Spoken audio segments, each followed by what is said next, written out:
Ms. Gray, did you agree to pay half the rent? The rent was $2,100, and I agreed to pay $1,000 of the rent. Did you also agree to take out this personal loan and be responsible for half of that? I didn't necessarily agree with that. It was something that he presented to me as an option. I didn't realize he was going to follow through with it, but I was grateful that he did because we did need to find a place. So did you agree to pay for half the loan in order to get this new place? Yes. You two move in, and tell me, Ms. Gray, how things were initially. When we moved in, things seemed to be flowing fine, kind of. Mr. Boykin had lost his father about, last year, and so I noticed that his behavior had changed with the drinking. Because of that death, I noticed that his drinking had increased, which made living situations at the home quite uncomfortable for me and even for the girls as well. Mr. Boykin, I see that you're getting a little emotional.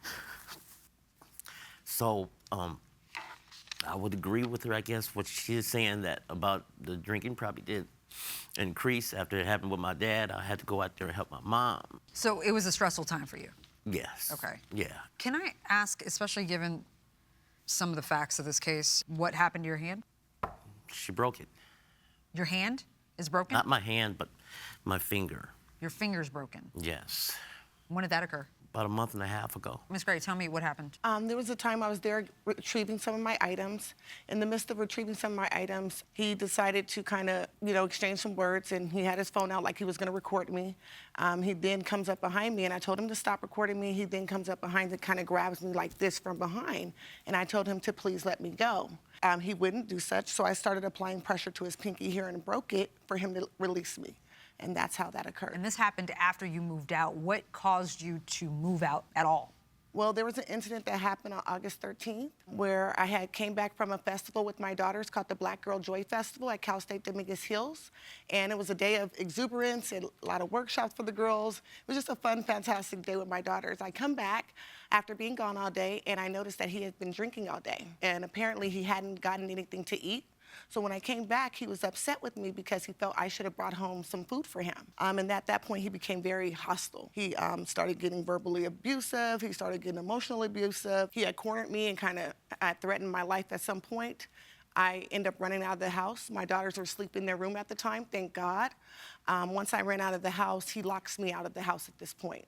And at this point, I'm in nothing but like a shirt with no undergarments on. It's about 1:30 in the morning. I told him, if you do not let me in this house at this moment, I'm going to call the police. So you call the police? And that's what triggered all of this going on. I'm going to now pass it to Judge Juarez. Mr. Boykin, do you have a memory of the night that she's talking about? I do. You became violent with her? No.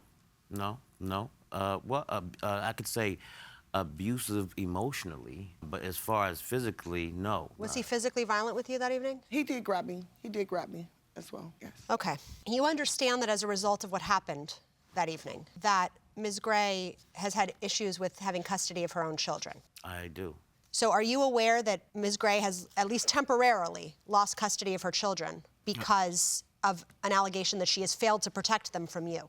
I am clear. So then, under those circumstances, setting everything else aside, why are you suing her for the rent at that place? Your Honor, I take responsibility for myself and my actions and the things that I do and the things that I've caused. I went to jail when I was young for something. When I was 17 years old, I was tried as an adult.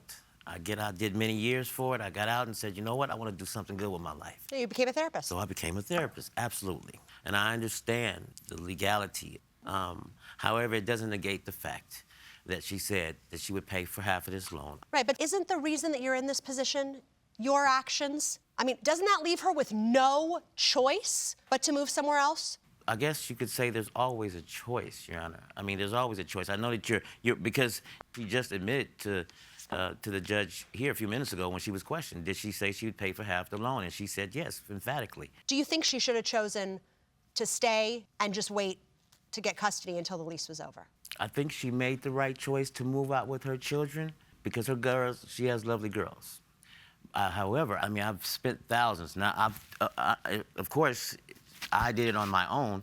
She never forced me to do anything. Right. But I had to take a second job just to help maintain my bills right now.